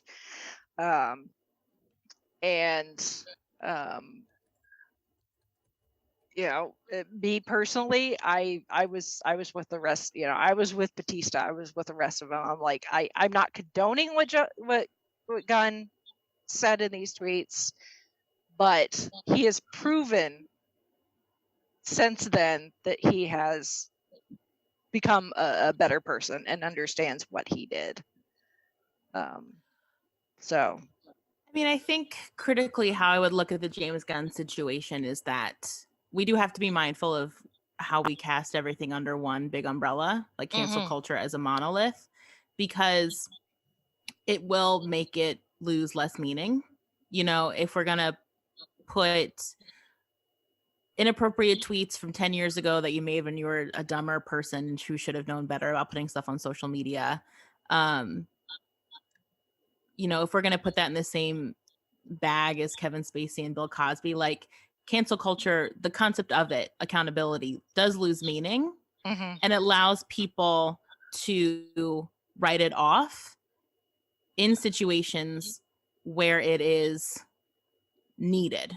And so I think with the James Gunn thing is a good example of overcorrecting, because we want to be on the correct side. There is not really a side, really, when you think about it. And it seemed like he chose the humble path, which is good. And it didn't seem like he went about it to get his job back. It seemed like he took the hit as elegantly as you can and just moved along. And I think you're right in the terms of when we talk about like humility with asking for forgiveness, is you don't try to explain it or excuse it. You just say like, yep, I did it and it was inappropriate and hurtful. And I think it's such a different thing than what we've already been talking about that it does make me not anxious. I'm not anxious, but we just have to be mindful that we don't put everything under one umbrella so that people can disregard accountability in all forms. It's like when you water something down, it just loses meaning. And so I think that's where I get like concerned about situations like James Gunn, is that we have to be more intentional about why we're canceling somebody, if that's what we're choosing to do culturally. We have to make room for redemption in cases when it is appropriate. You know what I mean? Like, because we have to make room for people to make mistakes. A big part of, like, people can't see me, but I'm a white person, and a big part of growing, in accountability and placing yourself within systems of power is giving space for people to make mistakes in their growth, to acknowledge their past indiscretions, if they're to a certain degree, obviously, like, it depends on what the discretion is, and to move past it.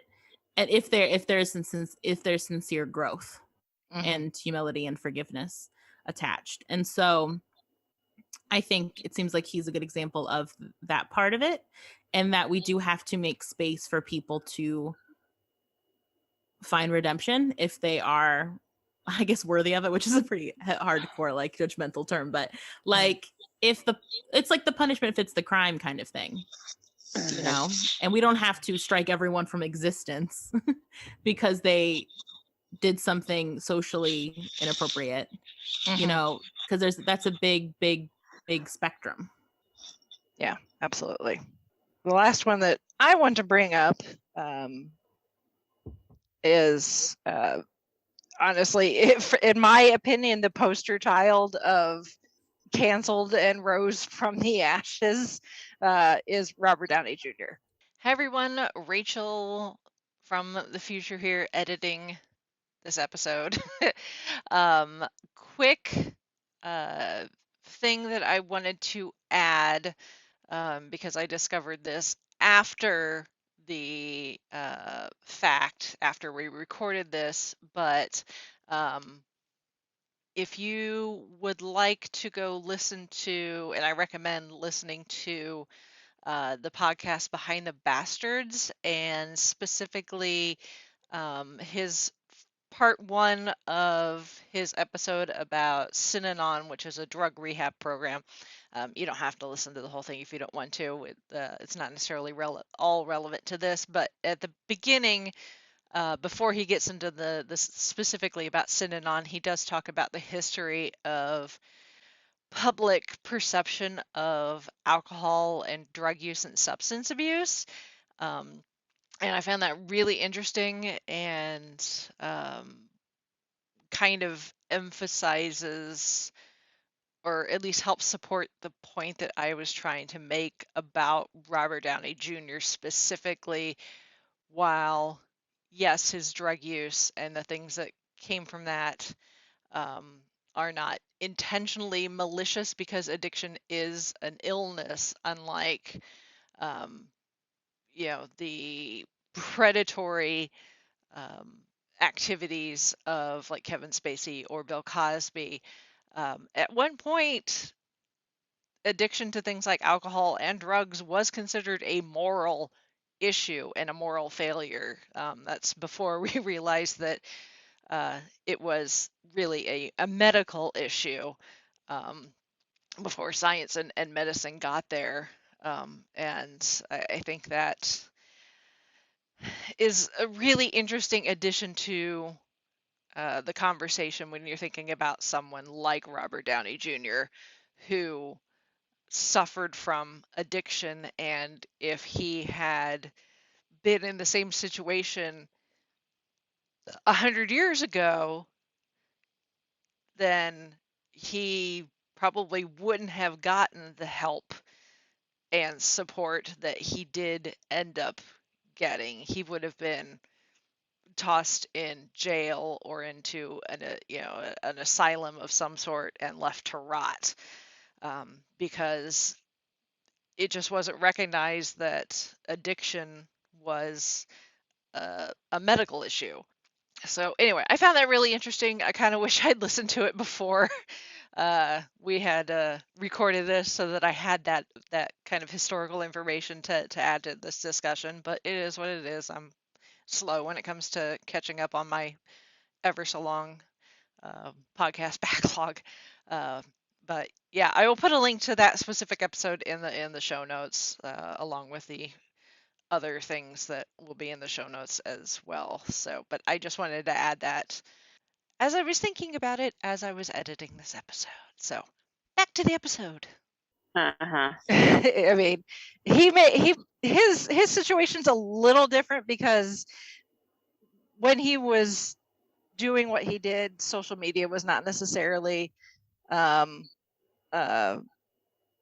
social media was not a thing like it is now. But as far as popularity and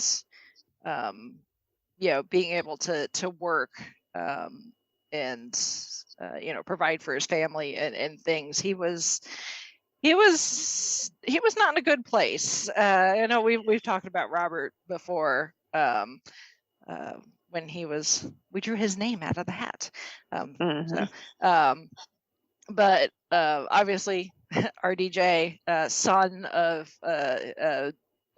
his father, Downey Sr., was an actor himself and a filmmaker. and not the greatest father figure, who apparently he allowed Robert to try marijuana for the first time when he was 6.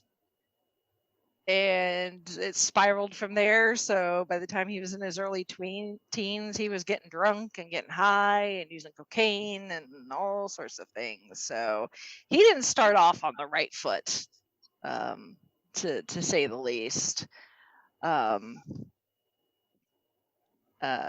So even with his issues, though, he was part of like the Brat Pack, with Rob Lowe and folks like that. So he had a decent career, but the mid to late 90s is where things really spiraled for him, and a lot of people, even people close to him, were like, I'm just waiting for the day that I get a phone call and it's like the coroner's office. Yeah. That sort of thing. He ended up in the summer of 1996, he appeared before the same judge 3 times in 7 days, all for various things, including possession of heroin and cocaine, driving under the influence of alcohol and drugs, which makes him dangerous to not only himself but other people, carrying a .357 Magnum, which thankfully was unloaded. So not only was he hurting himself with the substance abuse, but he was becoming a nuisance and a danger to other people. In fact, the LA County prosecutor even called him, quote, a danger to himself and the community. He had done things like had escaped from rehab, ended up at wandering to his neighbor's house, breaking in and falling asleep naked in their young son's bed because he was just so high he didn't know what he was doing. So he's been in and out of rehab, and staying clean for very short amount of time and then falling off the wagon. So in early 2001, he was found wandering barefoot in Culver City with cocaine in his system. At that point, he had been on Ally McBeal, and was actually doing very well, and it helped the ratings quite a bit. But because of this incident, he gets fired from Ally McBeal, even though he had just signed a new contract for 8 more episodes. So he ended up pleading no contest that July, which helped him avoid jail time because of a brand new law, California Proposition 36, which allows defendants convicted of non-violent possession offenses to receive probation in lieu of incarceration. So he got really lucky there, that was a new law that he could take advantage of.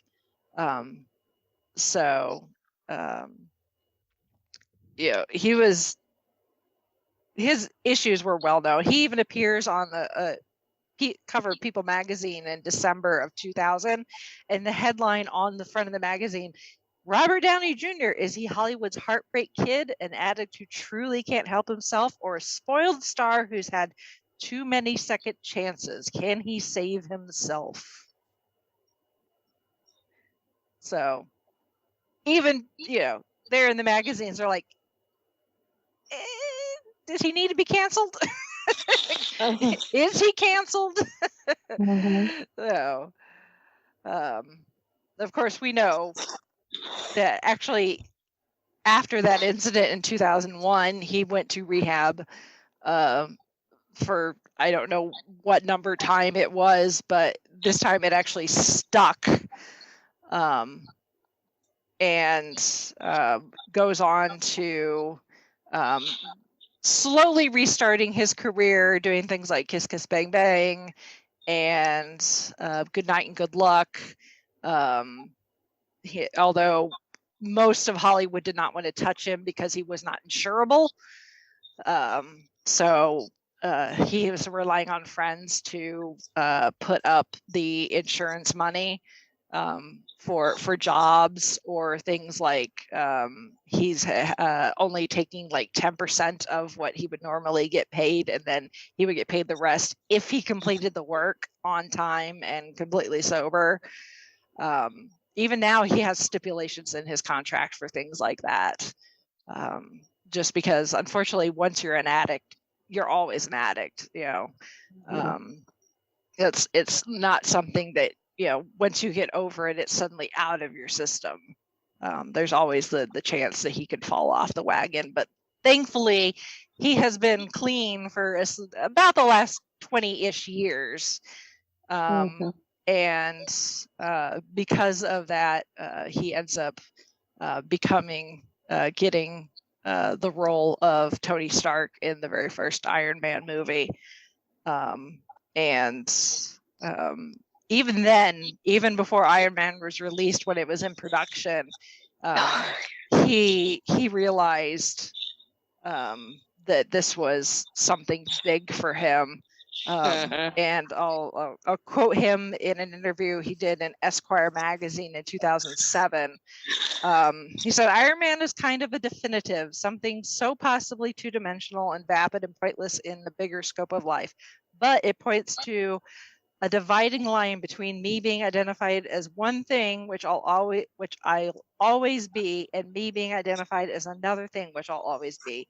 Someone who came out here to fucking make movies, and I don't want to be a busboy anymore."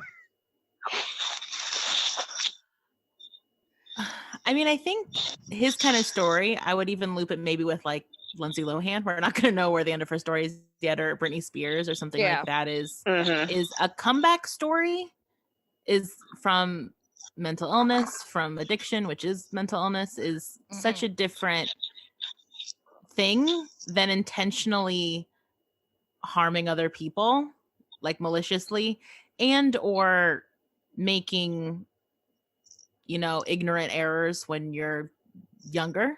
Yeah. You know, I think, like you were saying, he is this social history of like his father. He was a rich kid raised by an actor and neglected, I think, if I understand his history correctly. And so he's more of like a, you know, he's someone we would see in therapy, like someone who has made a lot of mistakes because they were in pain and mostly hurting themselves. And I do think those people are always worthy of redemption if they are doing the work, you know what I mean? Like if they are, and he's done a lot of work. I mean, he's really done it. He went all the way to the bottom, you know what I mean? In terms of, he went to jail, you know, he lost his career, you know, he hit his bottom several times over. And, you know, I think it's great that he found his way back up, you know, through a lot of, I'm sure, very, very hard work, because being famous doesn't exclude you from because here, what, you know what it is? Because when you're truly in recovery, you have to do ego death after humility after humility. Like you have to humble yourselves before a higher power. Sometimes it's God, sometimes it's the universe, sometimes it's the giant ocean in front of you. And so, you know, so that is like a whole nother, you know, that's a whole nother conversation. You know what I mean? Like someone like him who's gone through it and has luckily been able to, you know, get out on the other side with a lot of help. And it sounds like his wife's also been like a true godsend to him in terms of his mental well-being and like recovery. Yeah. And I think that's the takeaway,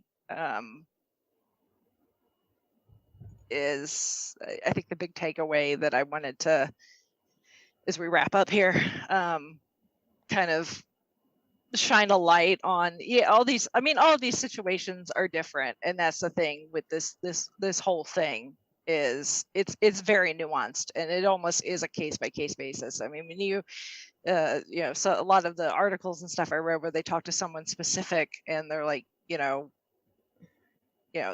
like, I have to take it on a case by case basis. You know, what is the person? What was their intent? you know, what do they mean to me? You know, how emotionally invested am I? You know, what effect does this have on me? What does this effect have on the greater scope of things? You know, whether it's they're part of a fandom or whatever.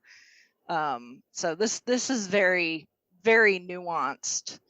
But what I think Robert Downey Jr.'s story shows is, you know, regardless of his, you know, intent at the time of his actions, it's his actions after, you know, and doing that work. It really comes down to, are you willing to do the work? And, you know, do like, you know, what you were saying as far as, you know, facing your indiscretions, and, you know, asking for that forgiveness from those that you may have wronged, knowing that they don't owe you anything as far as forgiveness. And Well, yeah. Yeah, well, and just that Robert Downey Jr.'s story as an addict is pretty common to most people who struggle with addiction. I mean, addiction is often not, you know, one thing that happened or the one thing that you lean into. A lot of time it's experiencing a lot of different difficulty, a lot of different kinds of pain, and then being able to, you know, hit rock bottom and being able to do the work that needs to be done in order to have the best life that you can have. Mhm. And his story is not unlike any story that you would hear from somebody who struggled with substance abuse. And I think, and as Brittany, you know, or has BB already said, like, is so much, it's just so much on the other side of what cancel culture is, that he was hurting himself. I mean, yeah, there was definitely potential for him to hurt other people, and luckily I don't know that he actually did that, but he was hurting himself. And wasn't taking good care of himself, and maybe didn't know how to. And that's so much different than someone who's filling prescriptions to attack women. Like, so like, not, you know, keeping those kind of, but again, you know, when people talk about it, it's, I think sometimes, I don't know that people know what cancel culture is. I think sometimes we just maybe go along with it because everyone else is, and trying to really understand there's a difference between people being violent offenders than people who struggled with their mental health or struggled with an addiction. Yeah. Yeah, I know we need to wrap up, because we could go on about this for days, I think, I'm sure. And yeah, I mean, there's definitely a huge difference between, you know, Robert Downey Jr.'s story and, you know, Bill Cosby. I think for me personally, you know, I'm a huge fan of Robert Downey Jr. You know, I grew up with Bill Cosby, so, you know, there's that childhood nostalgia attached there. Nowadays, I can't look at him, because it makes, you know, it's stomach churning just knowing what he did. But even watching some of our, you know, Downey's stuff that he did while he was going through this, there's part of me that struggles a little, as much as I really enjoy who he is, and I think he's extremely talented as an actor. And I think this comes down to the art and the artist, and I don't know if it's so much that, you know, he disgusts me. I almost feel pity for him in a way, to know how much he was struggling at the time, and it's like, oh, you know, think of what else you could have done at that time if you had not been in this situation. But then again, look at where he is now. You know, because of what he's been through, he is now he is the embodiment of Tony Stark. Well, I think you brought up a good point, which is compassion, which is some of these things, some of these situations we've read up deserve compassion, and some of these situations do not. And I think we have to be cautious about where we put our compassion, and that continuing to be about monoliths, that we also don't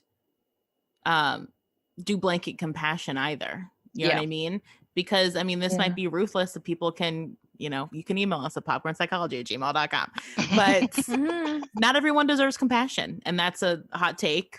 And I mean, it's how I feel. But I think that's part of it too, is I think we have to be more intentional and mindful societally about where we give compassion and where we give thoughtfulness. And I think we're still in the baby stages of accountability. And so whenever you're in the fetal stage of anything, you don't do it very well, or you don't do it very thoughtfully. You do it very reactively. And so I think, kind of in talking about all this stuff, it's like, I would hope the takeaway would be is that we have to look at things for on an individual basis with a more critical eye. We have to be mindful of the spectrum of it, what the intentionality of the acts that came up, you know what I mean, or what the purpose was. Like, even going back to our initial statement about Songs of the South, like that was made to make a statement about Black people. Like Birth of the Nation was made to make a statement about Black people. You could argue that Gone with the Wind was just culturally ignorant, you know what I mean? And so it wasn't necessarily making a statement about Black people, but still is racist in looking backwards at it. And so it's like, also like, we have to take that into context when we decide as culturally if we are going to forgive something and continue to hold it in high regard, or say like, we don't need to keep looking at this just because it happened. It's like with Confederate statues, we don't have to, history does not need to be stood up for us to remember that it existed, And so I think sometimes we get too attached to cultural icons because we think like we'll forget, like we can't ignore history. I mean, not to get too crazy with it, but in Nazi Germany, like they're not allowed to, in Germany, you're not allowed to erect anything that commemorates Nazism in any regard, even if it's just in a memorable way, because they're like, we know what happened here. We don't need a statue for it.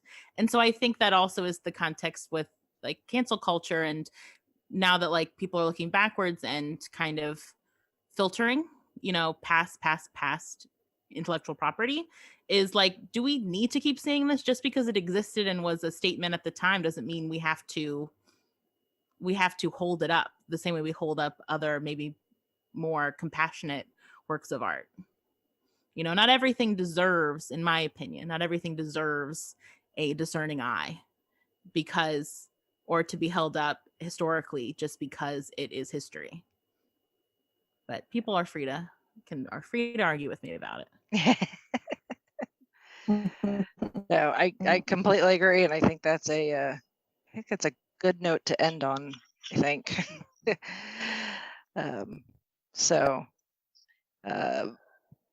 Yeah, like I said, I knew we weren't going to like solve the world's problems with this discussion, but I'd hope that at the very least that the people take away from this is just the thinking about it, because that seems to be what we're missing, is the people putting some thought into it, instead of using blanket statements and all of these.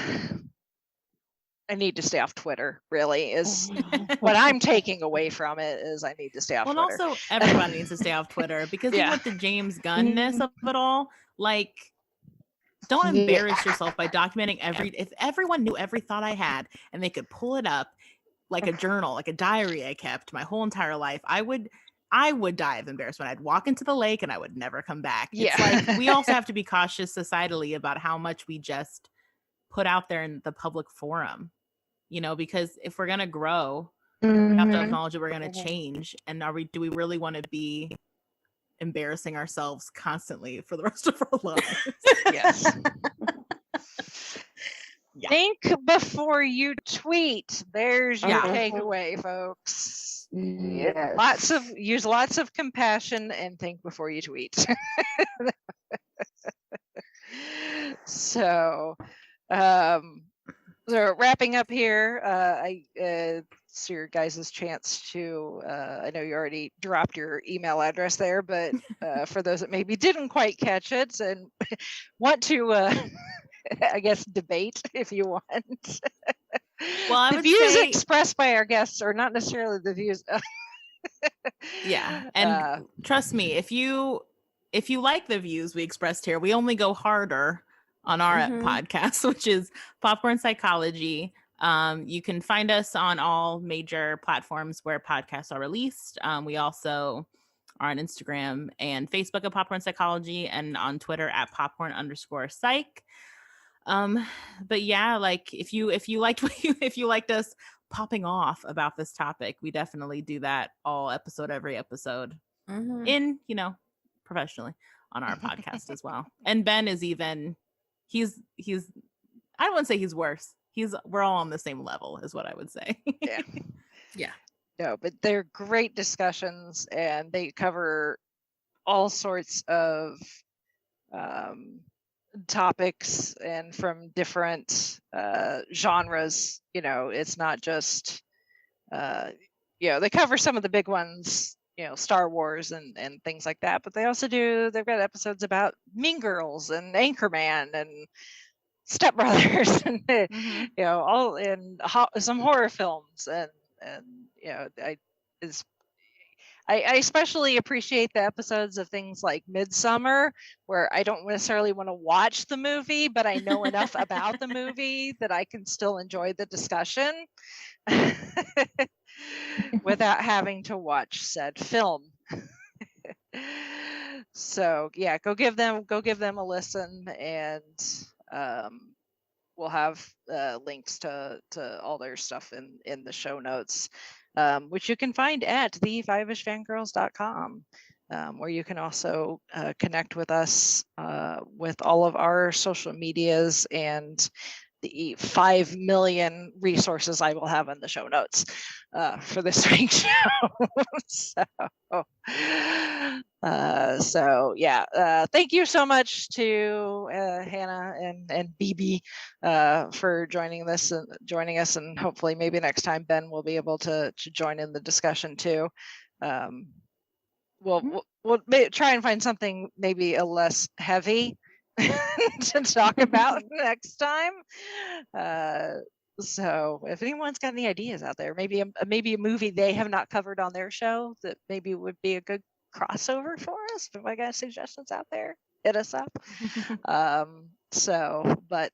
Yeah, really appreciate you guys taking the time for this, and great insights and everything. So Thanks thank you for having us so much. You are absolutely welcome. So with that, we shall sign off for this week.